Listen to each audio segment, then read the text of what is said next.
Good morning, good afternoon, good evening, good night. Depending on where you are in this world, God bless you. This is Gloria White coming to you from Utah, USA. I want to put a little video in the description box and for you guys to look at. But I know that the temple, Solomon's temple, was not built on the Temple Mount where you see that gold dome and the western wall.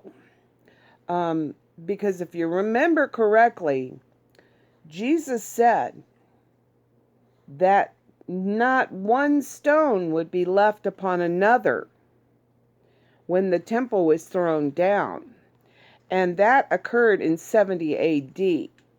So therefore, this wall that all the Israelites go there and they pray and they put little pieces of paper through the holes in the wall, their prayers, they drop them in there. Here's the thing. That is not where the temple was. But if you look at this little link that I'm going to hook up in the description box, you'll see that is where the temple was.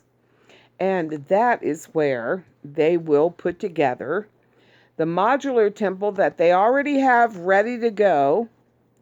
They already have all the utensils that Moses was told to create back when God was telling him how to create the tabernacle, how to create the priest wardrobe, how to create the laverers, all the bowls and basins, everything necessary for the sacrifice of animals that was being done.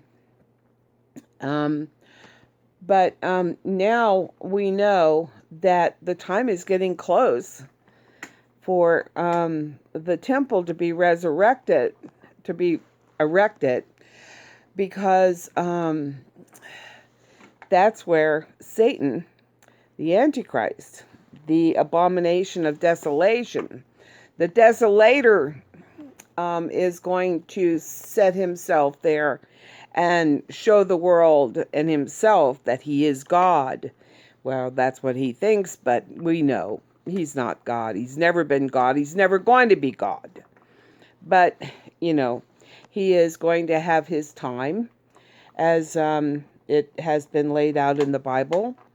And 42 months he will have power over the saints to hurt and kill us. But we don't live in this life, in this time.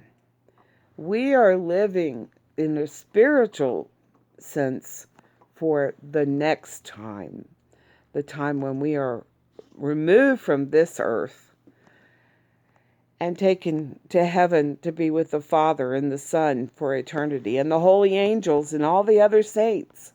They're there and they're all waiting. And I'm sure Jesus is, the groom is nervously waiting, the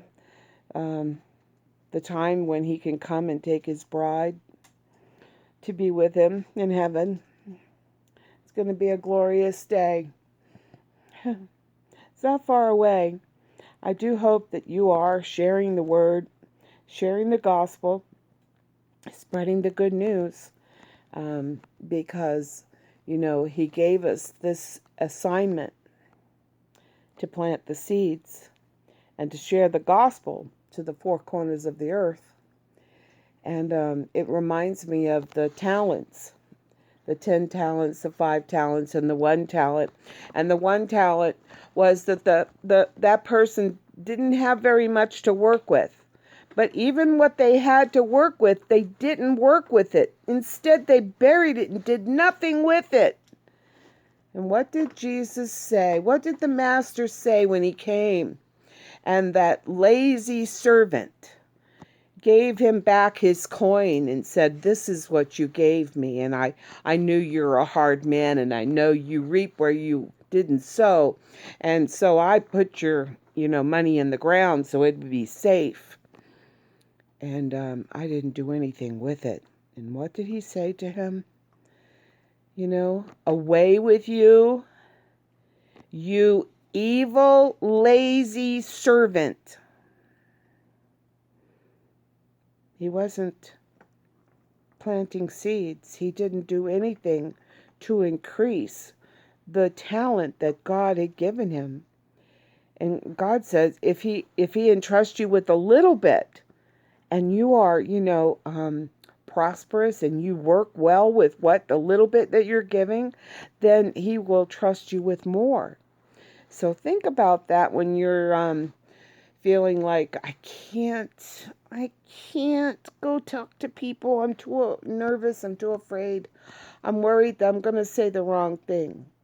Well, if you just say, Jesus Christ is coming soon, do you know him? That should be very easy for you to say, because it's the truth and it's your life and you know him. So how can you go wrong there? How can you be afraid you're going to say the wrong thing when you say what you believe and what you know in your heart is real, that Jesus Christ is coming back soon, and he's going to take the believers, and the non-believers will be left behind. Share the good news. Tell people everywhere, how wonderful Jesus is, how beautiful he is, how much he loves us, how much he loves them. So many people in this world are looking for something to fill up the hole, that hole in them that's, just gnawing and so empty, and it just makes them so unhappy and not content.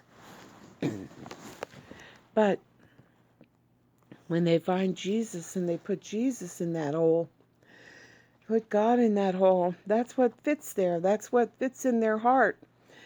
And that's what makes them whole. And that's what will save them. And the day when Jesus comes and he whisks us all out of this world, and there will be those that will be left behind. They won't be taken. They'll be left. And they will endure God's wrath. That will begin with the first vial that's poured out. And we don't want anyone left behind for that. God doesn't want anyone left behind for that. He's given us lots of time to, spread the word and plant those seeds. So get busy out there, And as always, I love you.